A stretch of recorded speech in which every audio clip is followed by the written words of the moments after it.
সিম গাছ কোথায় বাইরে উঠছে ওরে বাবারে, 2 তলা থুইও ছাদে পেয়ে যাইতেছে।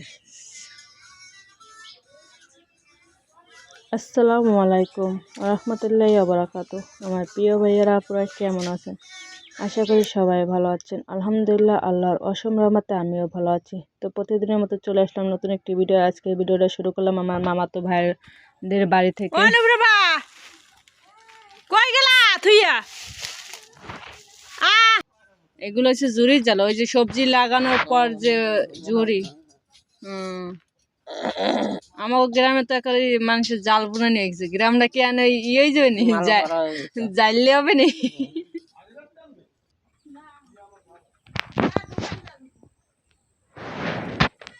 পেঁয়াজ মুরগি। আফা নানু, আফা কই? তুমি বেড়াইতে আইছো নাকি নানু বাড়ি? হই ওরে কথা, তুমি এত কথা জানো? কেডা আইছে? কেডা আইছে? এবার তাকাইয়ে দেখে কেডা আইছে? কেডা আইছে? এখন আর কথাই কবে না। আম্মুরে কি দেখো? আম্মুরে দেখে। এখানে মুরগির খোপ বানানো হচ্ছে। আমাদের ঘরও নতুন আর মুরগির খোপও নতুন বানানো হচ্ছে। হুম হুম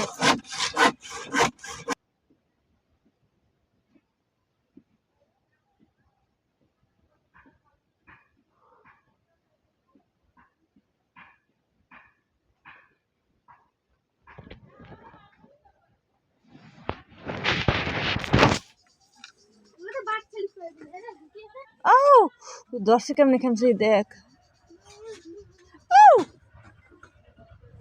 কি নোয়া হয়ে এটা, কাঁচা থাকলে তো রাখতাম না, কাঁচা নাই তো। মিঠু রাইতে মুরগি থায় কোথায়? সবেদা গাছে থায়। ডাল কাটে ফেলাইছে সবেদা গাছে, তারপর অন্য ডালে যে উঠে গেছে। আর একটা কই মা দেখা দি, কই?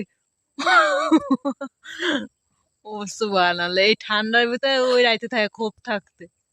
এগুলো মানুষের গায়ে সহ্য হয়। ওরে মশা তো খোপ আছে, অথচ খোপে থাকবে না। কে আছে তোমার? শিকল দিয়ে বেঁধে দিয়েছে? হ্যাঁ, তোমার শুনে দিলে তো তুমি খালি দৌড়বা, মানুষের মুরগি খাবা। হ্যাঁ, আর মানুষের কামড়াবা, এর লেগে তো তোমার শিকল দিয়ে বাঁধছে। আর আমার ভিডিওটি যদি আপনাদের কাছে ভালো লাগে অবশ্যই একটা লাইক, কমেন্ট, শেয়ার ও সাবস্ক্রাইব করবেন প্লিজ। পাশে বেল আইকন ক্লিক করবেন যাতে পরবর্তীতে ভিডিও আপলোড করলে আপনাদের কাছে পৌঁছে যায়। তো সবাই ভালো থাকেন, আল্লাহ হাফেজ।